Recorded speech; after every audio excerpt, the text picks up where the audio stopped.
तो ladies thank and you. Gentleman, boys and girls, अपने दिलों को थाम लीजिए क्योंकि अगली आवाज है जावेद अली की। कहने को जश्न बहारा है, इश्क ये देख के हैरान है। ये जो जनता है बहुत समझदार है।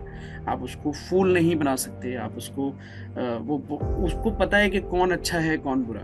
देखिए, अगर एक सिंगर वहां गा रहा है माइक पे और यहाँ पे जो जिनका गाना है, जो क्रिएटर है गाने की, हम्म। अगर वो कहेंगे आ हा हा हा क्या बात है, आपने तो कमाल कर दिया है, तो सामने वाला जो है ना वो अपना कलेजा निकाल के वहां माइक पे रख देगा।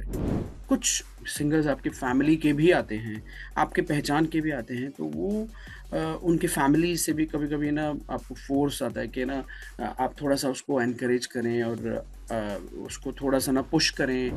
ऑफ कोर्स फिल्मों में गाना है ये भी मैंने बाद में तय किया, बट इस जगह अगर जाना है तो एज अ जज जाऊंगा, एज अ पार्टिसिपेंट कभी नहीं जाऊंगा। कभी फ्लाइट में भी ना डिस्टर्ब भी होते हैं कि यार ये क्या कर रहा है, ऐसे डिस्टर्ब तो नहीं होते हैं, लेकिन मैं उन सभी लोगों से ध्यान माफी जाता चाहता है। हूँ। तो यार अरे यार ये क्या लगा हुआ है बंदा। हाँ। तो वो सब चलता रहता है मेरा। और हम्म। जब तक मेरा दिल करता है तब तक मैं रियाज करता हूँ। वो 1 घंटा भी हो सकता है, आधा घंटा भी हो सकता है, और 2 घंटे भी हो सकते हैं। सो हेलो, हाय, नमस्कार, welcome to yet another conversation on entertainment live. और आज हमारे साथ एक ऐसी शख्स है, एक ऐसी आवाज है जिन्हें इंट्रोडक्शन की बिल्कुल भी जरूरत नहीं है। अगर मैं इनके गानों का ही जिक्र कर दूं तो उसकी भी फहरिस्त बहुत लंबी है। फिर भी आपको एक दो गानों के नाम तो मैं बता ही सकता हूं। वो है श्रीवल्ली, जश्न बहारा, कुन फाया कुन, कजरारे, तू ही हकीकत, and many more. I am talking about one and only the golden voice of our Indian music industry, mister Javed Ali.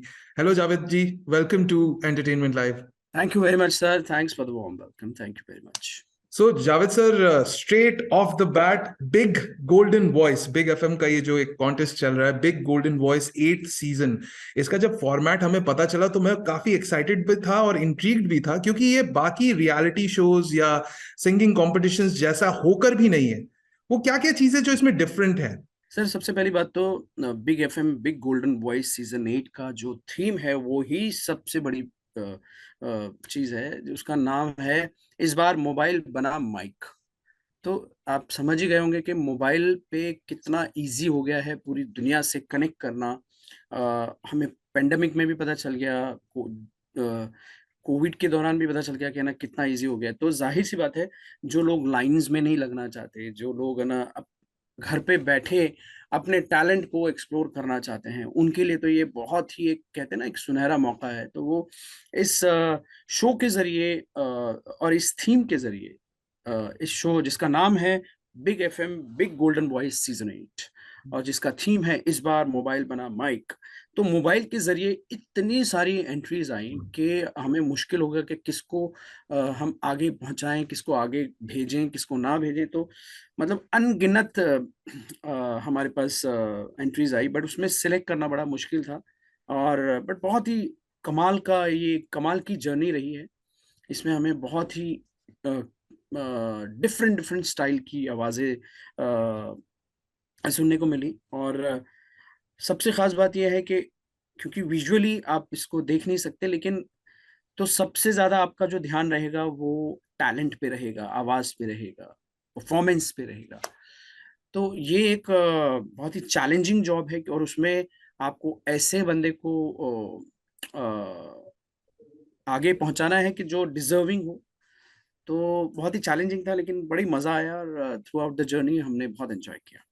So Javed sir, अगर मैं आपसे ये पूछूं कि जब आपने अपनी जर्नी शुरू की थी और आज जब आप सिंगर्स को देखते हैं उनकी जर्नी को स्टार्ट करते हुए, तो तब में और अब में क्या डिफरेंस है, क्या चैलेंजेस हैं?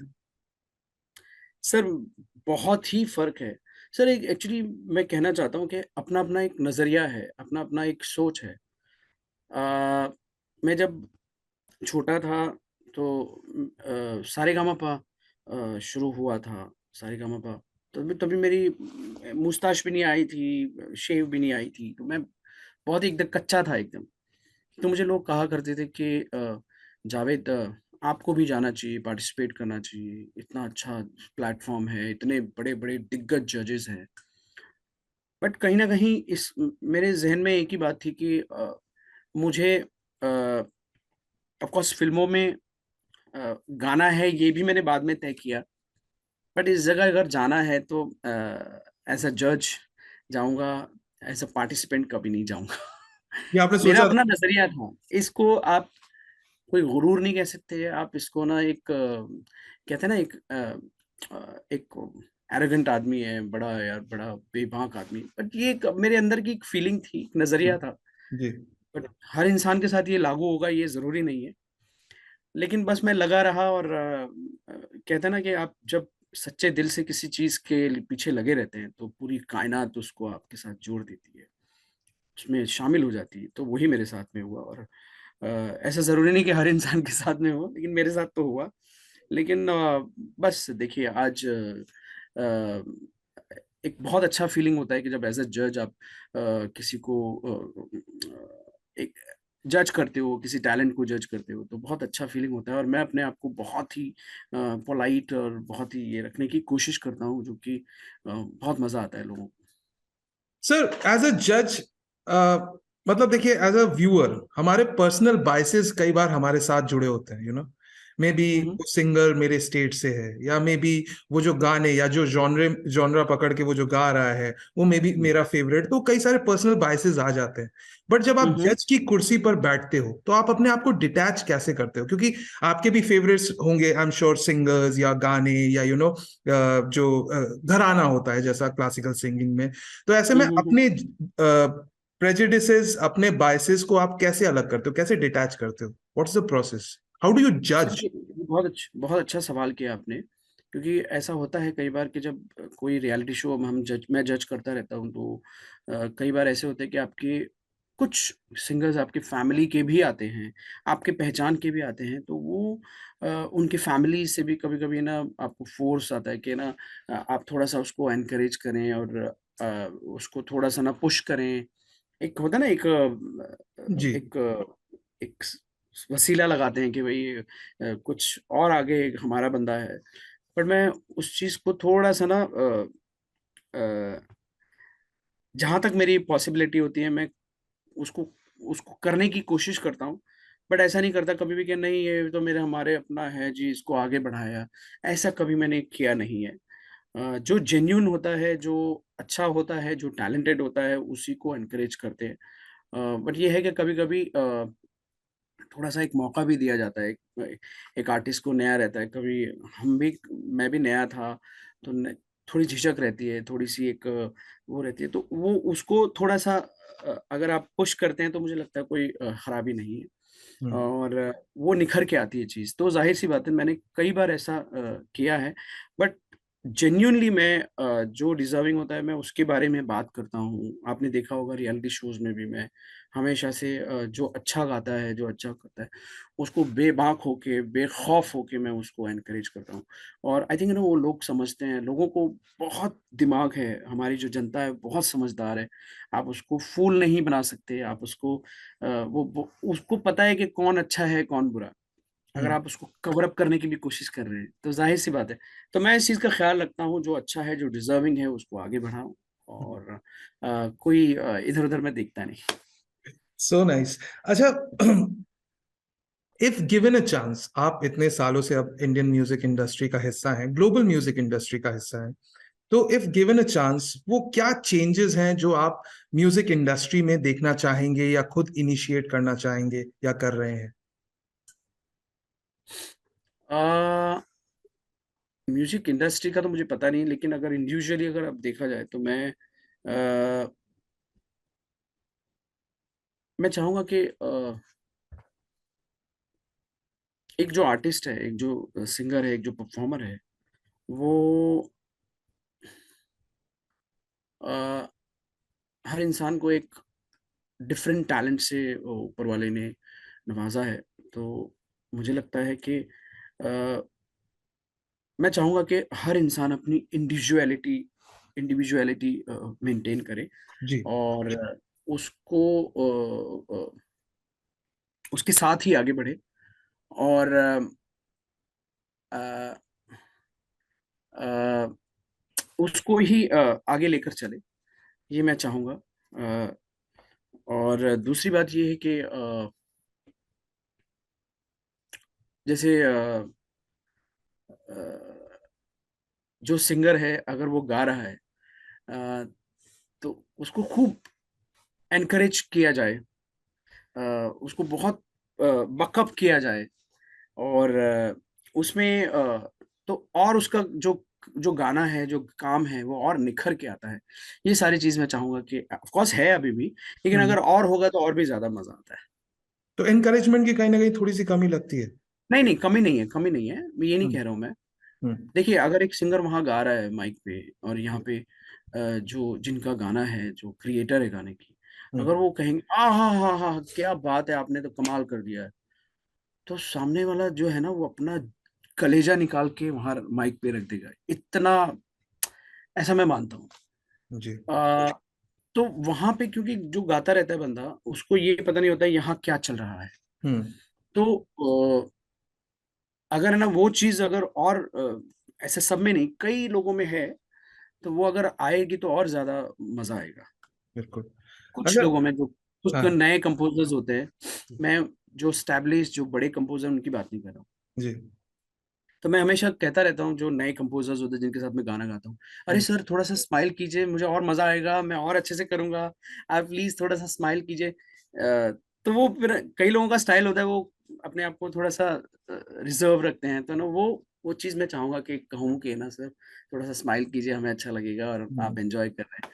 तो ये सारी चीज़ें थोड़ा-सा हाँ, लाइट मूड में मैं ये थोड़ा सा अपने लिए एक्सप्रेसिव हो जाएगी। हाँ, ऑफ़ कोर्स। इंडीड। अच्छा, जावेद सर, म्यूजिक या सिंगिंग में एक बहुत इंपॉर्टेंट रोल प्ले करता है रियाज। हुँ, तो जी। पहला छोटा सा सवाल है कि आप डेली कितना वक्त देते हैं अपने रियाज में? सर ऐसा ज़रूरी नहीं कि ना मैंने 2 घंटे बैठना ही है। हम्म। 2 घंटे बैठना भी है। मेरा क्या होता है कि मैं जैसे ट्रैवल कर रहा हूँ तो मैं मेरा मेरा माइक है आईफ़ोन, तो मैं उसका स्टैंड पर ऑन कर देता हूँ और मैं सुर लगाता रहता हूँ। कई लोग कभी फ्लाइट में भी ना डिस्टर्ब भी होते हैं कि यार ये क्या कर रहा है? ऐसे डिस्टर्ब तो नहीं होते हैं, लेकिन मैं उन सभी लोगों से ध्यान माफ़ी जाता चाहता हूँ। है। तो यार अरे यार ये क्या लगा हुआ है बंदा। हाँ। तो वो सब चलता रहता है मेरा और हम्म। जब तक मेरा दिल करता है तब तक मैं रियाज़ करता हूँ। वो 1 घंटा भी हो सकता है, आधा घंटा भी हो सकता है और 2 घंटे भी हो सकते हैं। वाह। तो अब ऐसे टाइम पास करने के लिए आप बैठे हुए हैं कि जी यार मुझे 2 घंटे बैठना है और आप बैठे रहे और आपने कुछ करेक्ट किया नहीं है और सही तरीके से जो रियाज़ होना चाहिए वो नहीं किया तो फ़ायदा क्या? पॉइंट। सिर्फ़ आपने टाइम कंज़्यूम किया। अच्छा, तो जो हमारे बडिंग सिंगर्स या म्यूजिशियंस आपको इस समय सुन रहे हैं, उनकी तरफ से एक सवाल मैं आपसे जानना चाह रहा हूँ। आजकल रोजमर्रा की जिंदगी में ना मल्टीटास्किंग ये शब्द हमारी जिंदगी का एक अभिन्न हिस्सा बन गया है। हम हुँ। एक वक्त पे तीन चार चीजें कर रहे होते हैं। तो ऐसी ऐसी लाइफस्टाइल के बीच में क्या कुछ प्रो टिप्स आप शेयर कर सकते हैं जिससे कि हम अपना काम भी करते रहें और रियाज भी करते रहें? मैंने भी इससे- वही कहा, हम्म। जैसे मैं फ्लाइट में बैठा हूँ, हम्म। जैसे मैंने आज रियाज़ नहीं किया, तो जी। मैं ना मेरा तानपुरा ऑन करके एक सुर लेता रहूँ अपने कान में, ताकि मेरे अंदर सुर रहे और ताकि मैं ना कंटिन्यूटी बनी रहे आपकी। और ज़रूरी नहीं कि आप गाएँगे ही, कभी-कभी महसूस करने से भी जितना सुने, अच्छा सुर सुने, तो वो सुरीला बनता है बंदा। तो मैं वो करता रहता हूँ और इनफैक्ट देखिए प्रैक्टिस से कोई छूटता नहीं है, प्रैक्टिस का कोई तोड़ नहीं है, मेरे बदले कोई और प्रैक्टिस कर ले या ऐसा तो होगा ही नहीं। जैसे ये वही बात होगी ना जैसे मुझे अपनी बॉडी बनानी है, तो मैं अपनी बॉडी बनाने के लिए खुद ही एक्सरसाइज़ करूँगा, दूसरे को नहीं कहूँगा कि भाई आप ना मेरे बदले में एक्सरसाइज़ कर लें। तो ये वही बात है, तो आपको खुद को करना पड़ेगा आपको ढूँढना पड़ेगा रास्ता कि हम्म। मेरा मेरा माइंड, मेरा गला किस तरह से कम्फ़र्ट महसूस करता है और किस तरह से मैं टाइम निकाल सकता हूँ। तो ये सारे तरीके हैं जो मैं बोल रहा हूँ कि चलते-चलते जैसे ना गाओ मत लेकिन आप सुनते रहो, बैठे हो कहीं पे भी आप हम्म। लगे रहो मतलब उस चीज़ में ना, तो वो मुझे लगता है कि वो ज़्यादा असर दिखाता है वो सारी चीज़। सो हुँ, अभीक साहा जो बिग गोल्डन वॉइस सीजन 8 के विनर हैं, वो जी। क्या चीजें हैं जो उन्हें विनर बनाती हैं? वो क्या पैरामीटर्स हैं जिनके थ्रू वो गुजरे एज अ सिंगर? अ, मुझे लगता है उनके अंदर variety of as a performer वो बहुत सारी वैरायटी है। सबसे इम्पोर्टेंट बात उनकी आवाज़, एक रॉ आवाज़ है, कंटेम्परेरी आवाज़ है और अ, म्यूज़िकल बैकग्राउंड भी है उनके गले में एक एक आर्टिस्ट के अंदर जो चीज़ चाहिए, मुर्कियाँ भी हैं। ऐसा नहीं कि एक स्ट्रेट गला है, सिर्फ़ आवाज़ ही लेके आए हैं वो। उनके गले में चलत-फिरत भी है, इसको हम म्यूज़िकल ज़बान में ना चलत-फिरत कहते हैं, जिसमें ईज़िली आप कुछ भी आपको दिया जाए तो आप गा सकते हैं। हम्म। फ्लेक्सिबिलिटी है, हम्म। वो एक ख़ास बात है। प्लस मैंने उनका ना एक मन्ना दा का एक उन्होंने बंगाली गाना गाया था, जो मुझे जिस गाने में थोड़ा क्लासिकल रंग था, तो मैंने उनका थोड़ा-सा एक क्लासिकल का एक कहते हैं ना एक टच भी देख लिया कि इनके गले में कितनी फ्लेक्सिबिलिटी है। इसके अलावा उनकी आवाज़ में जो मैंने कहा रॉनेस है, कंटेम्परेरी आवाज़ है और अ, एक ग़ज़ल भी गाई थी उन्होंने जिसमें बहुत सारी लग्गी बज रही थी और उसमें वो एकदम ताल में बड़े ज़बरदस्त थे। तो कहीं न कहीं सारी चीज़ें मिला के एक कहते हैं ना एक बहुत डिज़र्विंग आर्टिस्ट है। तो इसलिए वो उनका चयन किया गया, वो आगे बढ़ाया गया, उनको नंबर 1 किया गया। बहुत बाकी लोग भी अच्छे थे, कुछ लड़कियाँ भी बहुत अच्छी गा रही थीं। और क्या होता है ना कभी कहीं-कहीं परखना पड़ता है कि आपको एक टास्क देना पड़ता है कि ये जानने के लिए कि किसमें कितना है दम। तो वो उसमें वो थोड़े से आगे निकल गए, इसलिए अभिक साहब को हमने किया।